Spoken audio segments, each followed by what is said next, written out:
this is the outline of my talk. I will first remind you of some basic theories of superconductivity. Then I will explain why we care about using a repulsion to achieve superconductivity. And I will spend most of time reviewing the different routes people have explored to achieve this goal. And finally, I will talk about a new way to realize it, which is my work with my supervisor, Leonid. So, oh, is my sound okay? Okay, great. Thank you. So, yeah, so just for a short introduction. So what is superconductivity? Superconductivity is a state where this electric current can flow without dissipation. Such a state can be naturally achieved by condensing the electron. So imagine if all the electron can be described by one wave function, which is the macroscopic wave function. Let's say it is condensed, then it has some amplitude and phase. And by quantum mechanics, we all know that the current is just given by the gradient of the phase. So in this way, we can write the current without a magnetic field. So that means the current can flow without dissipation. But condensation can only naturally happen in bosonic system. Fermions cannot condense. So to make fermion condense, you need to pair the fermion together. So two fermions form a pair, which is a boson, and this boson can condense. So this mechanism is understood by BCS theory.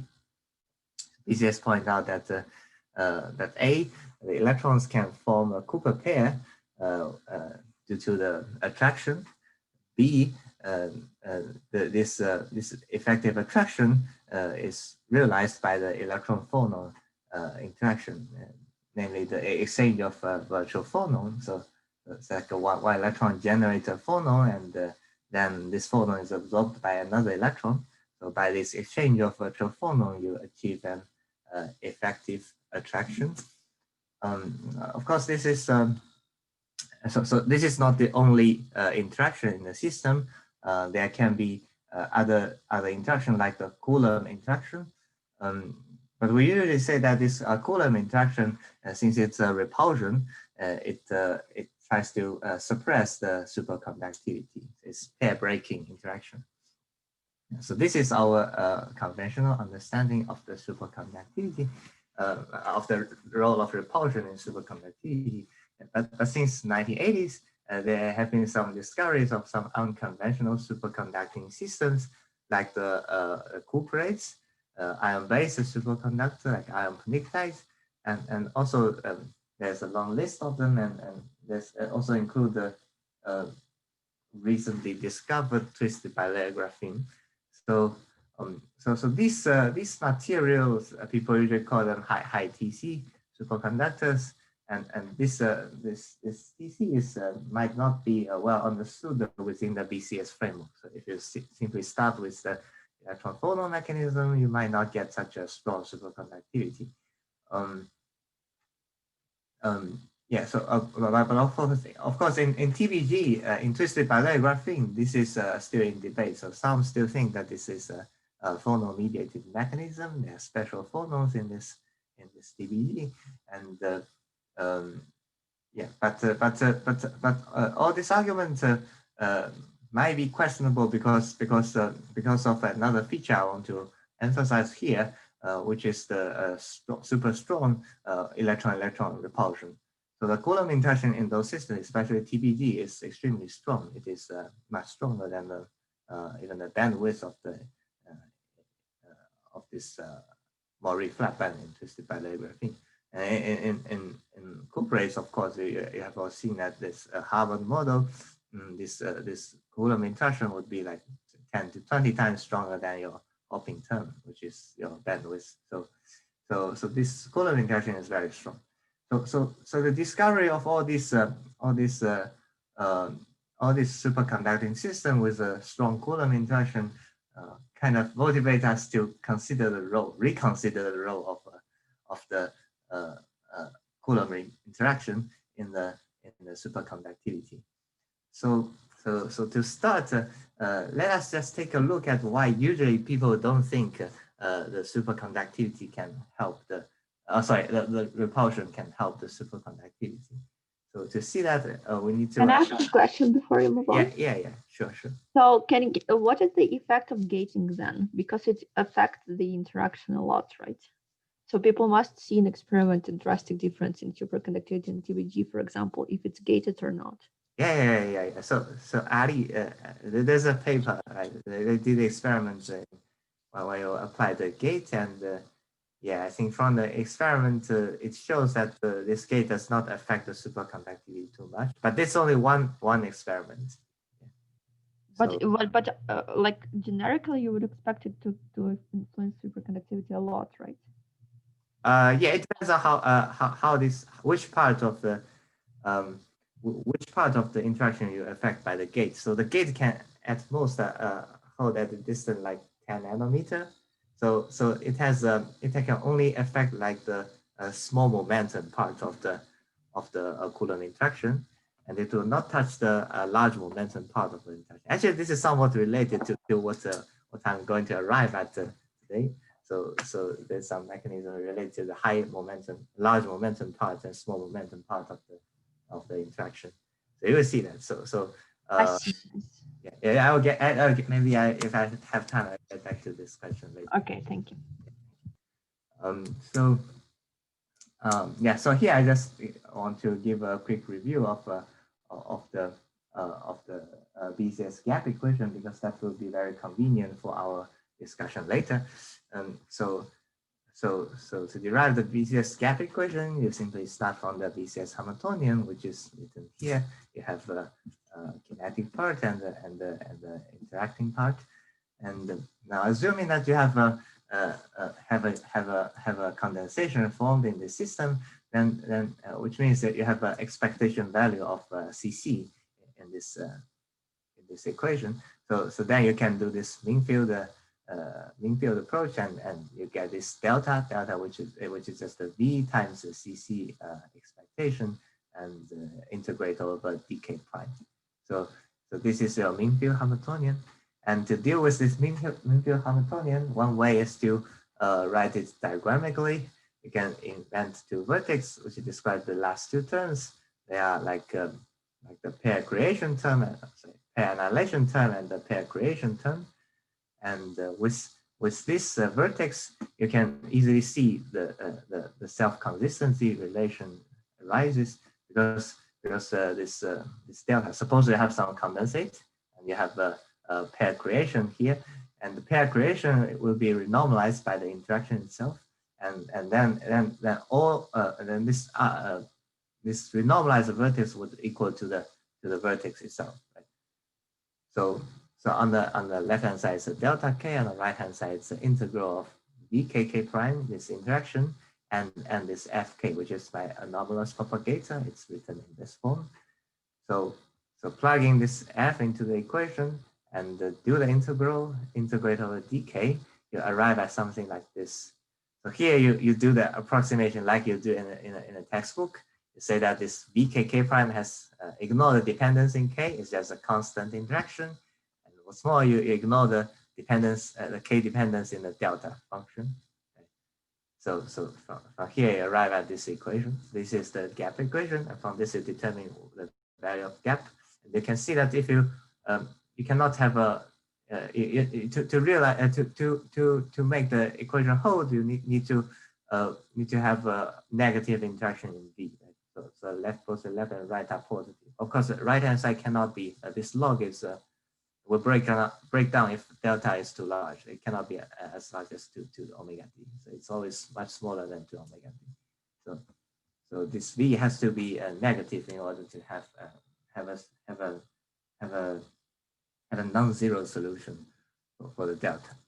So from here we see that all we claim about the superconductivity, the claim that the repulsion can kill the superconductivity is only based on the S wave consideration. Right? Because we assume that there's no momentum dependence in K, in delta k, and there's no momentum dependence in the interaction. So this does not kill the possibility of achieving pairing in other non-SOF channels.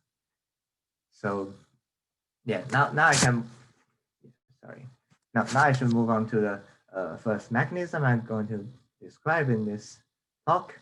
So so this possibility of realizing a superconductivity in a repulsive system is considered by Kohn and Luttinger in 1960, and they show that this is a finite angular momentum at the pairing in the finite angular momentum mode is achievable. So and most surprisingly, they propose that a mechanism which shows that the pairing is almost guaranteed to occur in any Fermi liquids. So so in one sentence, the kohn-luttinger effect tells us about how the screening in a Fermi liquid will affect will lead to the possibility of pairing in the large angular momentum channels. So there is a very simple real space picture of this mechanism. I'm going to describe it now. So pictorially, we can think that first in Fermi liquids, the Coulomb interaction is no longer this bare 1/r form, right? Because it is renormalized by its polarization function. So the polarization function in Fermi liquid has a singularity at 2. Any questions? I wanted to ask, so polarization function in the previous slide is the denominator. Sorry. Is it this denominator that you have for anomalous correlation function? Oh, no. Sorry. Yeah. So the denominator, this part is the superconductivity accessibility. It's not the same as the polarization function. So polarization function is a particle hole channel, right? Oh, I see. Yeah. Yeah, and this omega square plus epsilon square plus delta square, this is the superconductivity stability. So it's particle channel. Yeah. I see. So yeah, let me continue. So I'm talking about the polarization function. So in Fermi liquid, there's a well-known singularity in the polarization function at 2kF, right? Because your particle excitation is gapless at below 2kF and become gapped above 2kF.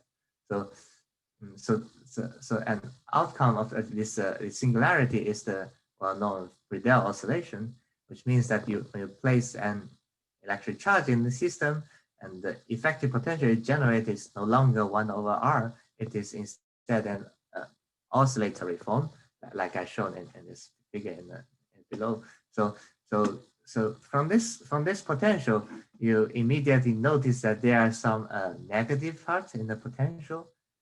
So that means if you somehow imagine you can control the distance between two electrons so that they happen to hold some distance apart, and one electron will see the negative part of the potential of another electron, then they will have some effective attraction, right? So but how to keep those two electrons, how to keep the distance between two electrons?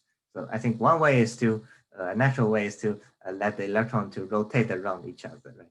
So that you have some centrifugal force and they will maintain some distance between two electrons. So that also implies that we should look into the finite angular momentum modes in the parent channel. Okay. So this is the basic picture of kohn-luttinger effect. So what I've shown you is just the real space picture. But to understand how this non-zero angular momentum modes benefit us, let us get more insights from this self-consistency equation. So this equation is just the previous self-consistency equation I wrote. Previously I wrote F, now it's like GG delta. So same diagram as I wrote before. So now you see that you see that so this equation describes following physics. So it's like describing how the pairing in delta p, pairing at the momentum p prime feed back into the pairing at momentum p. Right? So that delta p is a contribution from all the pairing function at all the p prime. So if there's a constant repulsion, then if you consider S wave channel, so all this delta p are of the same sign, then you integrate them together, and then this whole thing in front of delta p would be a negative contribution. So all the feedback is destructive. Right? You feedback from the positive delta to a positive delta, but the transfer amplitude is negative. So it's a destructive effect. So it kills the S wave channel. But for if you consider a sign changing pairing channel, say in the delta p, there's a sign changing. So while you do the integral, you'll find that they kind of avoid this majority effect in the repulsion. So this integral will become a zero. So it will no longer kill this pairing channel. And yeah, this is just to avoid the majority pair breaking effect. Now you need to go beyond that. You need to achieve an pairing attraction in this non-zero angular momentum channel, and that would require some pattern in the BP in our interaction. So roughly speaking, you just look at the let's just look at the example. It was just a D wave example.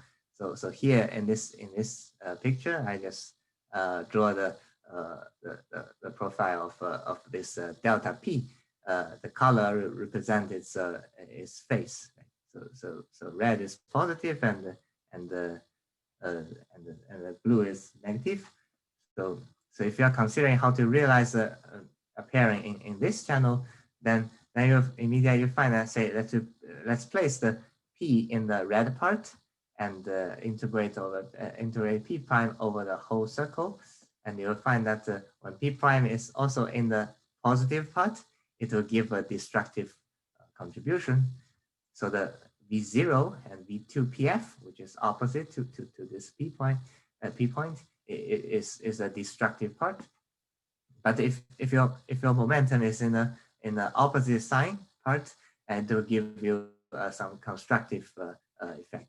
So at the end of the day, you'll find that to achieve a total repulsion, you want the constructive part to be larger than the repulsive part. The destructive part. So then you require your VP, your function VP has this pattern. You require the V square root of 2PF larger than V0 plus V2F.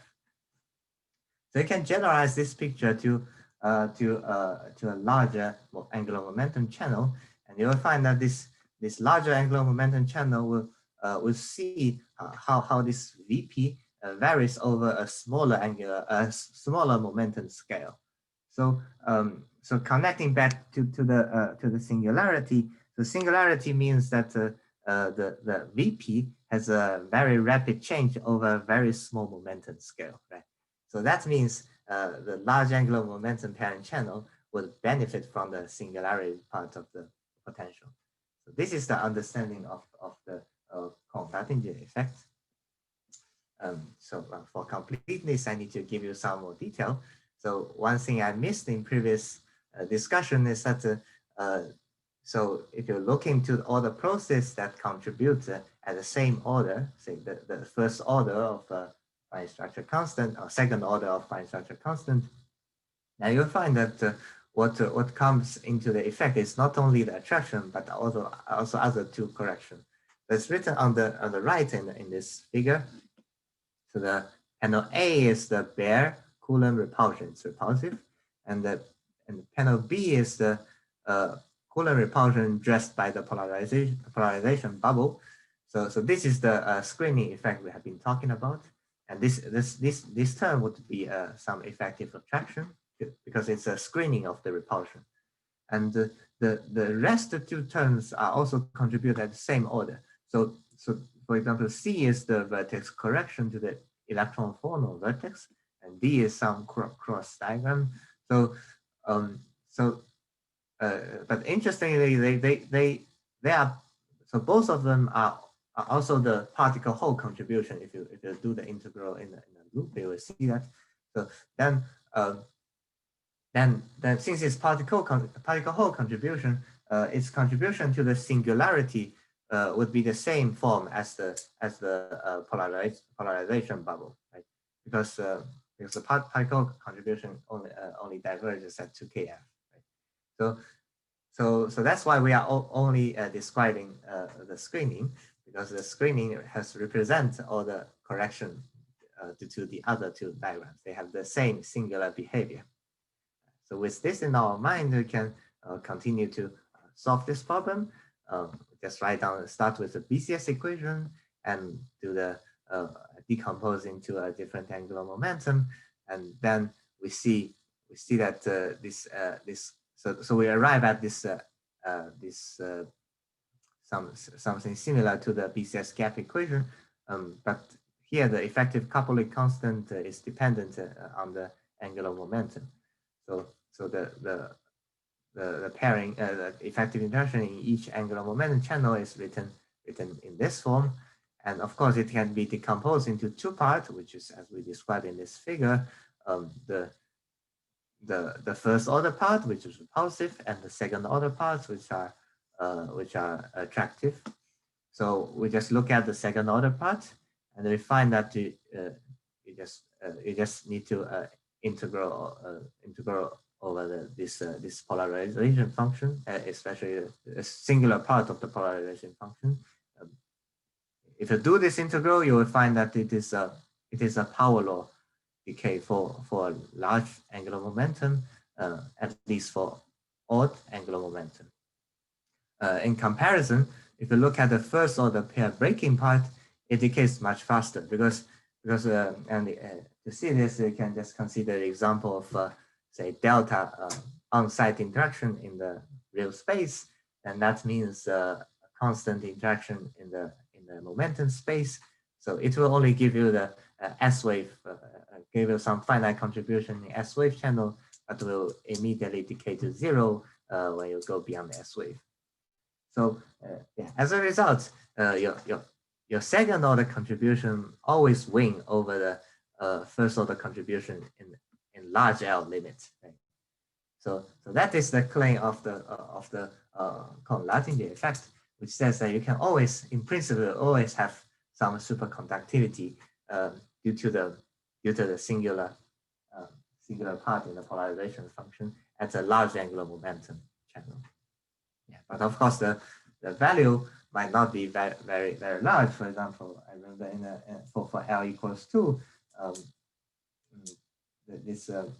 this prediction will give you like 10 to the minus 17 Kelvin superconducting temperature. So it is not a very high temperature. But let's focus on what we learned from these examples. I think one important thing we learned is that the sign changing structure in the pairing modes help us avoid the majority part of the repulsion. And another thing we learned is that the renormalization due to the particle Hall channel, which is now superconducting channel, can strengthen the attraction in some situations. So so here I try to recap with the most general language. I avoid mentioning the angular momentum. I talk about the sign changing. So why I do that? So you can consider a more realistic case where your Fermi surface is no longer one piece. It has, say, like in the ion peniktide, you have like whole pockets in the center of the Brillouin zone and the electron pockets in the corner of the Brillouin zone. So you have many pieces of many Fermi pockets. And in that case, do you still need an angular momentum to realize the superconductivity with repulsion? Well, the answer is no. And actually, there's an easier way to realize superconductivity. So you just consider, let's say, we consider there are two Fermi surfaces, and let's say what we need is only the sign changing. So we only need the sign to be different on two Fermi surfaces. Right? But on each Fermi surface, it can still be a S wave. So there's no node, it's still a constant on each Fermi surface, like I draw here. So color represent the sign of the delta. And to see how this would work, let's consider a minimal model where you only have the inter-pocket interaction, which is a V I draw here. So by inter-pocket, I mean the Hamiltonian only scatter the electron from band 2 to band 1 and from band 1 to band 2. There's no scattering inside each band. So in this model, the self-consistency equation can be easily written down. It's like this form. So this delta 1 only sees the feedback from delta 2 channel, and the delta 2 only see the feedback from delta 1. So it's just a linear equation, and you can solve that, and finally you arrive at a TC, which is almost the same form as the BCS equation, right? BCS, the gap in the TC in BCS theory. So the only difference is that the lambda effective here, the effective coupling constant here, is now a combination of these two scattering pulses, namely the scattering from 2 to 1 and scattering from 1 to 2. So it's these two processes, scattering from 1 to 2 and scattering back, that gives rise to this effective attraction.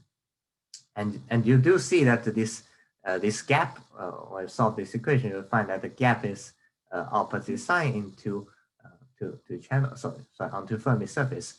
So this pairing mode, we call it S plus minus wave, because it's still S wave. It has no nodes, but it changed sign in between two pockets. So of course you can consider a more realistic model. So in reality, there's not only the inter-pocket scattering, there's also the scattering on the Fermi surface. So there's a V0 inter-pocket interaction, and it will show up in the diagonal element. So now what you need to do is to diagonalize this coupling matrix, and it will give you two eigenvalues, meaning that in one channel you will see the effective interaction, which is V0 plus V, and in the other channel you will see that the effective interaction is V0 minus V. So to make this minus channel attractive, we will require this V0 to be smaller than V. So we need the interband repulsion to be stronger than intraband repulsion in order to achieve a net attraction in the negative channel. So is this model realistic? Yeah, the answer is yes. So this model actually describes the physics happened in iron pnictide, where people have found this form of the delta of the gap function, which is sign changing between two Fermi pockets. But another question is how to realize it. How is it realized in the iron pnictide? Because the condition we give, say the interband part is larger than intraband part, is not quite natural. Because you can see from this figure that this interband part is usually large momentum. So intraband part is a small momentum part. And if you remember this Coulomb interaction is like 1/k. Right? So 1/k is always stronger in a large moment in a small momentum than in a large momentum. And even if you consider screening, the qualitative, the comparison between the small momentum and large momentum part will not change. So this condition is not achieved. This condition is not achieved naturally, and to realize this, you need to consider how this pairing channel is normalized by the particle hole excitation, just like in the kohn-luttinger effect. But this time you need to go to a higher order, infinite order, doing the RG, and you will find that this inter-pocket scattering will grow faster than the intra-pocket scattering amplitude. Yeah. So I will not get into this this discussion in this talk. I will mostly focus on the structure of the pair functions and how it converts a repulsion to attraction. Okay. So this is the end of the discussion of this this superconductivity mechanism in the multiple Fermi surface system. So so by now we have seen two mechanisms to convert the repulsion into effective attraction. So one way is through the non-zero angular momentum. Another way is through the sign changing between two different Fermi pockets. So then we ask, is there other possibility? Can we have another mechanism like I draw here, where the sign changing does not happen on Fermi surface, but away from Fermi surface? Namely, some pairs in a there are some pairs living in the higher band, which is the blue halo you see here, and they have the opposite sign compared to the pairs on the Fermi surface, which is the red circles. We call this far out pairs. Will this be possible? So that is the mechanism I'm going to discuss in this talk. So this mechanism can be represented by a diagram on the right. So it's like let me describe the diagram. So it's like two electrons on the Fermi surface, which is the black lines, scatter into two red lines, which is the electron in the higher band, and then scatter back to the electron near the Fermi level. So so there's a very straightforward picture to see how you can achieve an effective attraction from this diagram. So you just consider this particle and pair state as a whole, and they have a lowest energy on the left, and then in the middle they have the higher energy, and they go back to the lowest energy. So it's a standard second order perturbation process, which we all know that gives rise to some reduction in the energy, right? So the amount of reduction in energy is T squared over U, something like this. And the T here correspond to the hopping amplitude between the low energy state and high energy state. So it's the Coulomb vertex here. And the U here is the energy punishment at the high energy state, which is actually the band gap, right? Because the red line means the electron in the higher band. So it's again band gap that give you the energy punishment. Yeah. So if, of course, if you have this, if you accept that there's a minus T squared over U renormalization of the energy of a pair, so reducing the energy of the pair means that you can you achieve an effective attraction between the pairs. Right? So that's where the effective attraction arises. And we can compare this mechanism with the previous mechanism we have discussed, the S plus minus pairing.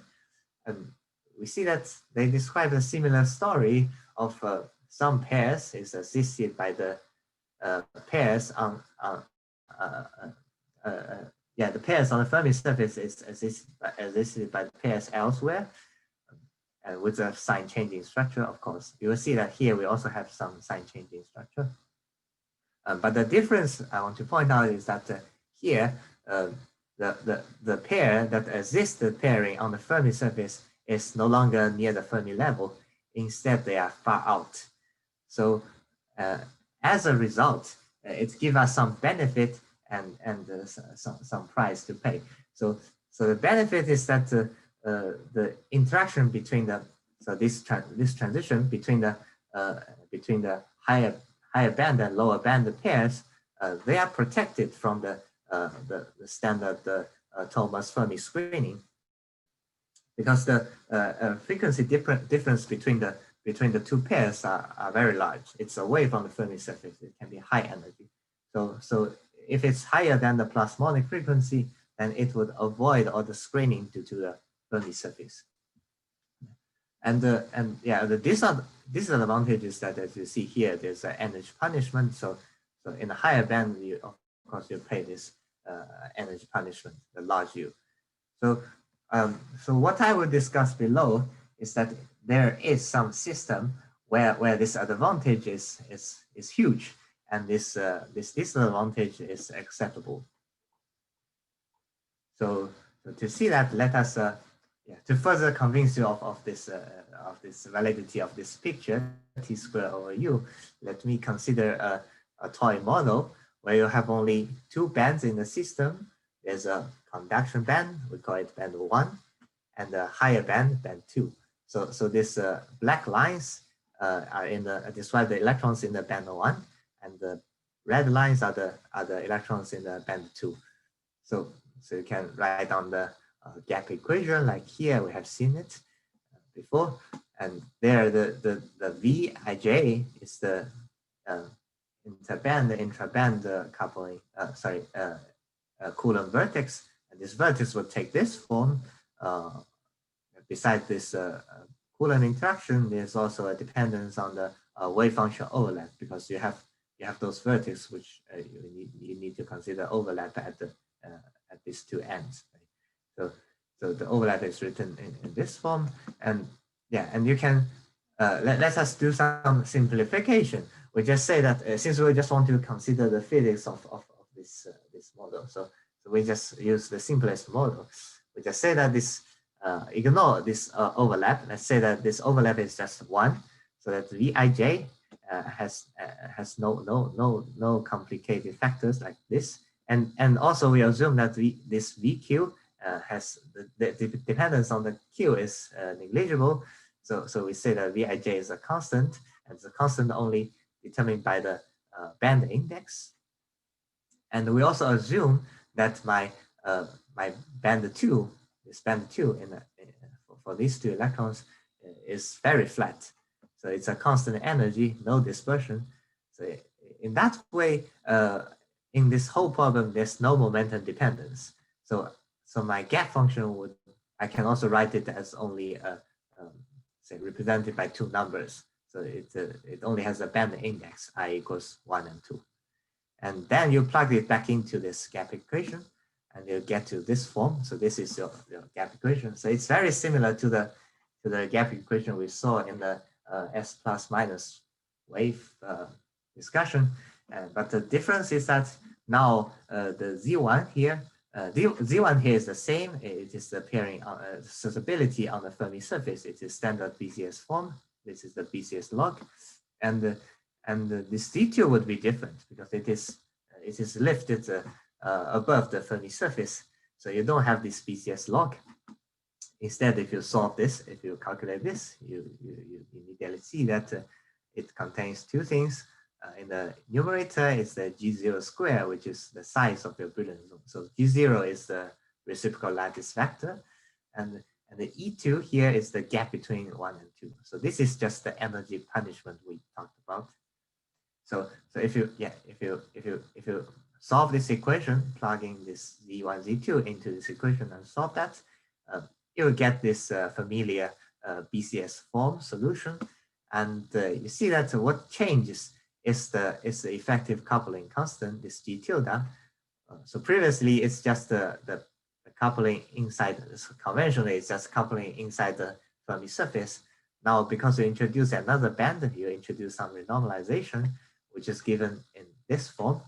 So from this form, you immediately see the T squared over U physics, because this V12, V21 is the T square we talked about. And the Z2 contains the 1 over E, which is the energy punishment. It's 1 over U here. And the numerator is just the phase volume. So it's like how many channels we have for this red lines here.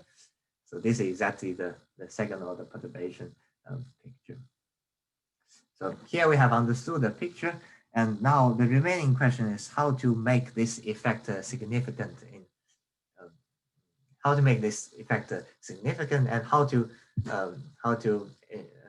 make this far out pairs we talked about play a more important role.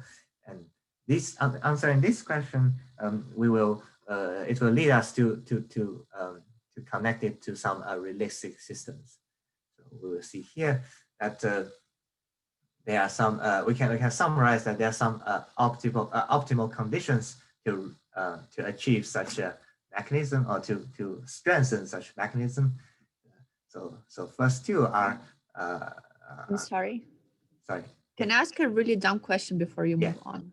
Yeah. So I am not sure that I understood entirely what far out pair is. Where did they come from in the first place, far from the Fermi surface? So it's like when you have so usually you just have one band, but now introduce another band. So there you can think of the process, the transition from lower band to the upper bands, right? Yeah, but you're talking about a process. What is the pair, like far out pair here? What would be like a more rigorous definition of far out pair? So it's just a pair you induce in the higher band. So yeah, but then you have another Fermi surface in another band, or is this band not filled at all? This is why you call it. Yeah, it's empty band. It's in a higher band. Yeah. And for example, in this toy model that you have a Fermi level lying in your conduction band, and then you have a valence band, and you can excite pairs to that band, and this is how you get pairs with larger momentum than it would be on a Fermi surface. Yes. For my higher band, there's no Fermi surface, right? So yes. There's no natural pair in those bands, but I can induce a pair by scattering to that band. Right? Yes, I see. In the lower band, and it can scatter into higher band. And I see. Yeah, all I'm describing is that you induce some pair in the higher band, and this pair you induce the feedback to your pairs in the Fermi surface, near the Fermi surface, and this effect will amount to some effective attraction. I see. Great, thank you a lot. Yeah. So where am I? Yeah, I'm talking about the optimal condition for realizing this mechanism. So of course you want a strong Coulomb interaction because all this arises from Coulomb interaction. And since we are considering superconductivity, of course we prefer a large density of state at the Fermi level, right? Because in theory of superconductivity, the dimensionless coupling constant you care about is the density of state times the coupling constant, times the coupling strength. Yeah. So we prefer large density of state.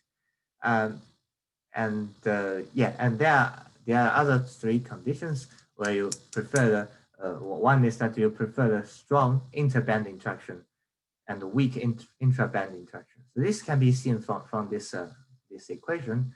You see that this delta G is where attraction comes from, and you have the interband attraction dominating, right? And all the intraband attraction is just a pair breaking interaction in front of it, and then the denominator to suppress it. So we prefer a large interband interaction. And another thing is you want to have more far out pairs that generate such effect, right? Because we have the base volume here tells you how many pairs we have to achieve this effect. So we prefer to have a large base volume. And of course, there's one thing I kind of neglect in our previous toy models because I take the overlap to be 1, but the overlap is not, so overlap is written here. So this thing is not naturally 1 because usually when you scatter from one band to a higher band, I mean the wave function usually are orthogonal, right? So if you are considering the same momentum, then the wave function should be orthogonal. So So this overlap should not it's not naturally one, but in some system you can see that it is guaranteed to be one.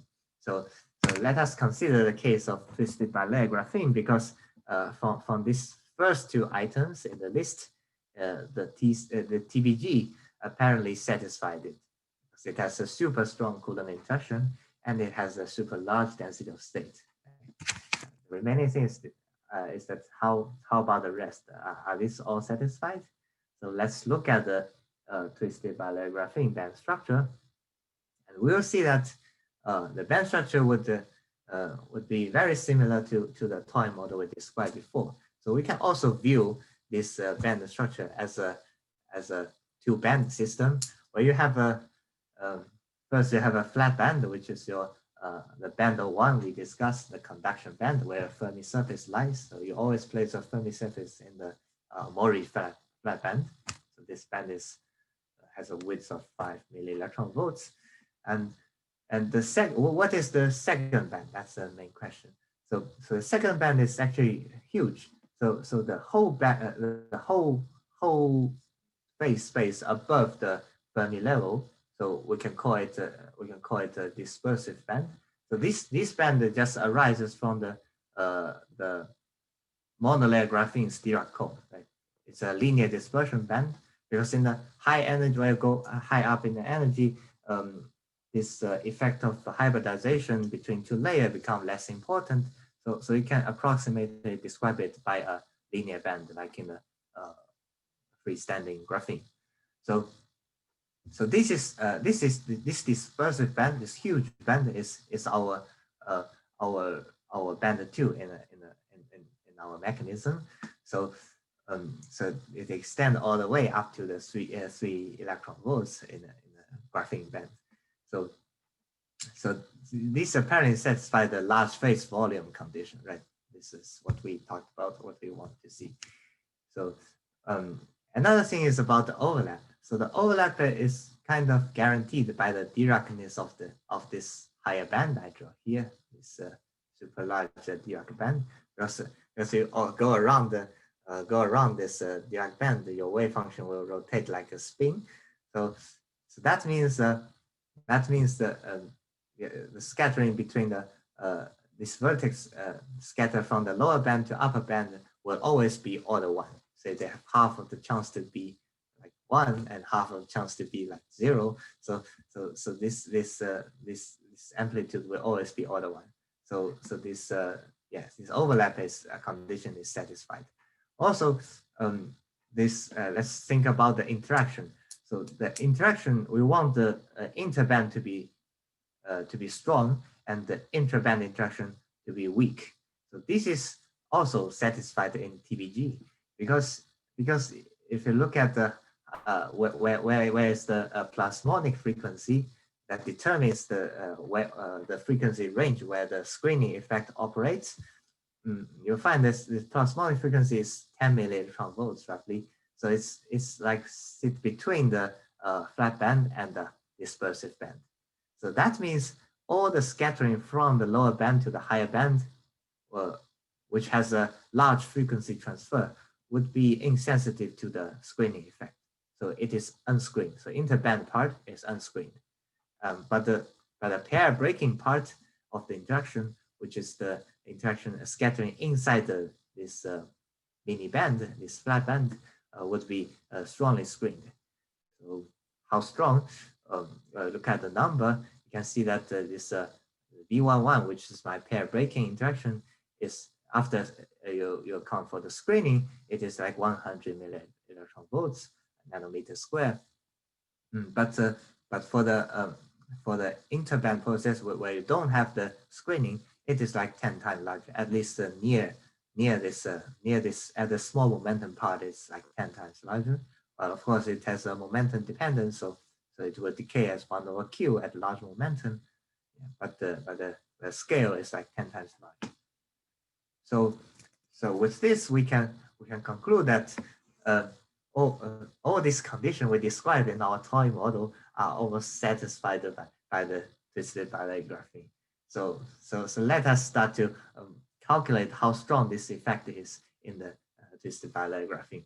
So so to start, we just write this scattering vertex into a separable form, so that it is easier to do the self-consistency equation analytically. And with this form, this form only tells you that the your interband, the scattering in band 1 is G, which is a small number, and the interband scattering is given by the G prime, which is a big number. And with this, you can find the delta, the gap function would take this form with a constant in the band 1 and has a momentum dependence in band 2, and you plug that in to the BCS gap equation, which I've seen it hundreds of times today. So you plug it into the equation and you got this linear equation. It's a bit more complicated, but essentially similar as the previous toy model. So all you get here is formally the same as before. The only difference is that the Z2, which is the susceptibility in the higher band, is now given by some different form. So notice this log. In this log, the G is the cutoff momentum of my dispersive band. So it's a huge wave vector. It's comparable to the size of the monolayer graphene brilliant zone, and the G0 is the size of my Mori brilliant zone. So this G over G0 is like 100. So this is a big log, which give you like 5 times enhancement. So if you plug all the number into this final expression of my effective interaction, you'll find that pair breaking power. We have talked about this. It's 100 millielectron volts nanometer square, and the delta G, the attraction, arises from the scattering between higher band and the lower band is much larger than that. It's 2 times larger than that. So that means your delta G, your attractive part, would win over the repulsion. Right? So that in this way you will get a net attraction out of this mechanism. Yeah. So let me just add a few comments on the let me see. Yeah, on this mechanism. So what we discuss here is a robust effect. It is robust in 2 senses. So one way to see that is it is sensitive to the flat band wave function. So there are a lot of discussion on the TBG superconducting mechanism, where sometimes people may ignore the effective interaction on the band structure. We just maybe take the non-interacting band structure and do the superconductivity theory. But one can always question that by asking why are you allowed to do that? Because there's a special wave function in the twisted bilayer graphene flat band. But here, in our case, what we are seeing is that this overlap, the overlap in the vertex is always order 1, and it is guaranteed. It's not affected by the detailed wave function in the lower flat band. It is only a feature of the higher Dirac band, which originates from the monolayer graphene Dirac band dispersion. So this is robust. So that's why we don't need to care that much about the detailed wave function in the flat band. And another thing is that it is robust against this strong coupling effect. So remember, all we are discussing here is how this attraction is generated, and the attraction is generated by the existence of the higher band. And if you are now want to consider the strong coupling, the normalization, then what coming into your theory would be the self-energy correction. And since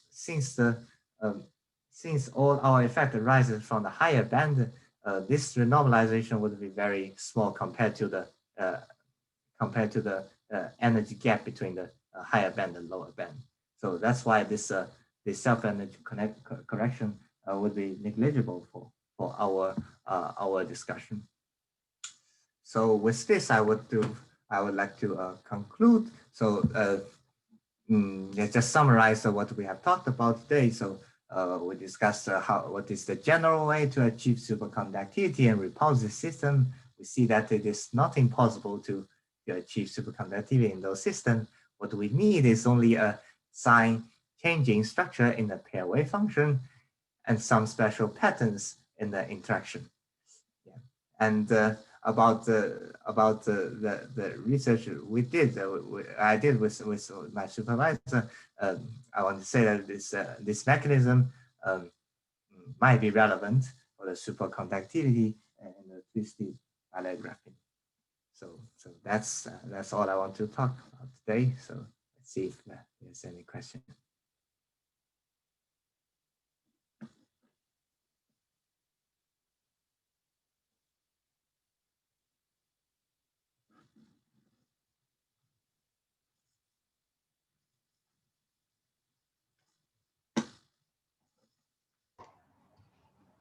That was very good. Yeah, Thank you.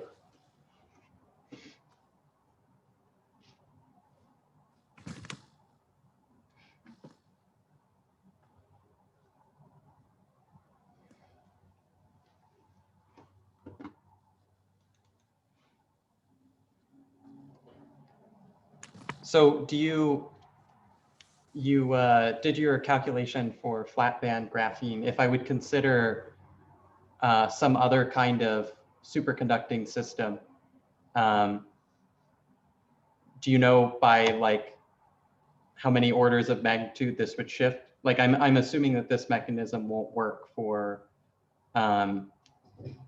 other like high TC examples.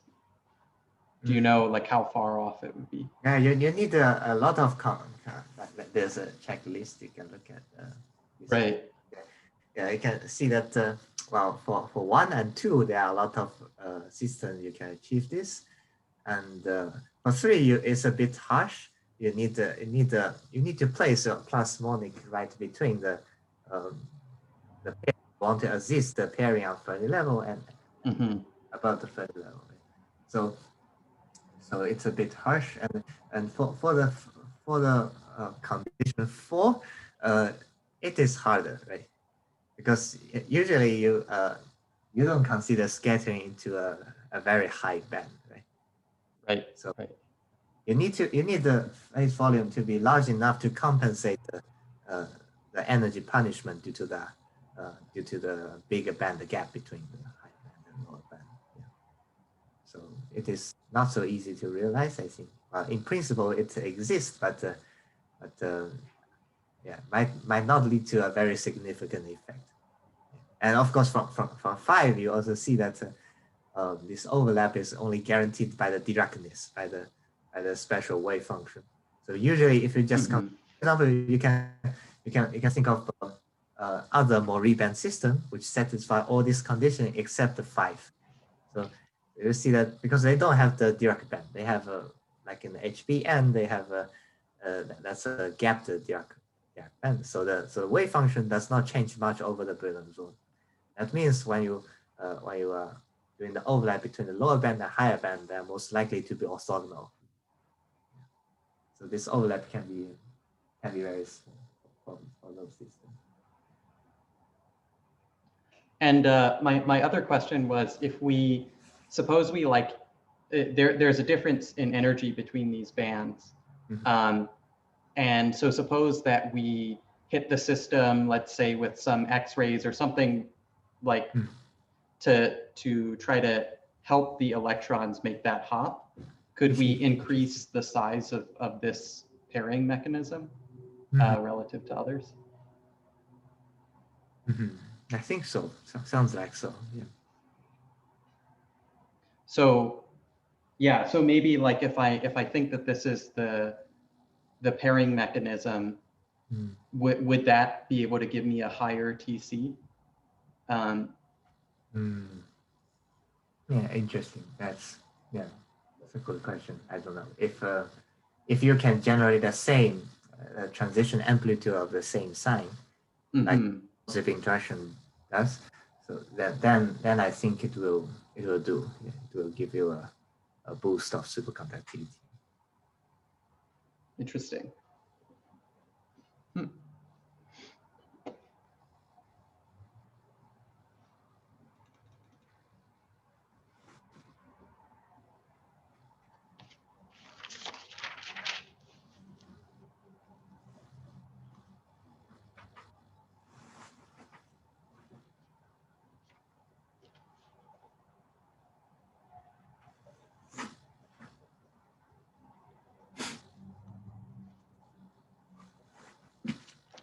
More questions?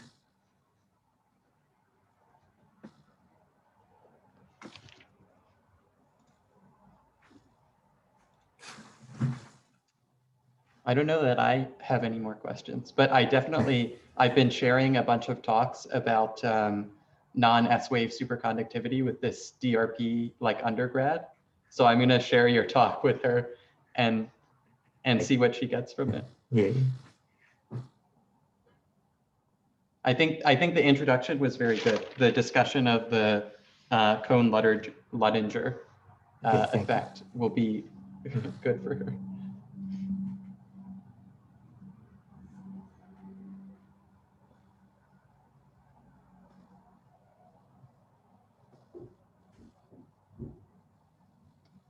Cool. If there are no other questions, then I'm gonna stop recording. It was good to see everyone. And next week, I think we have Ali is going to tell us about density functional theory. So that should be interesting. All right. Thank you, everyone.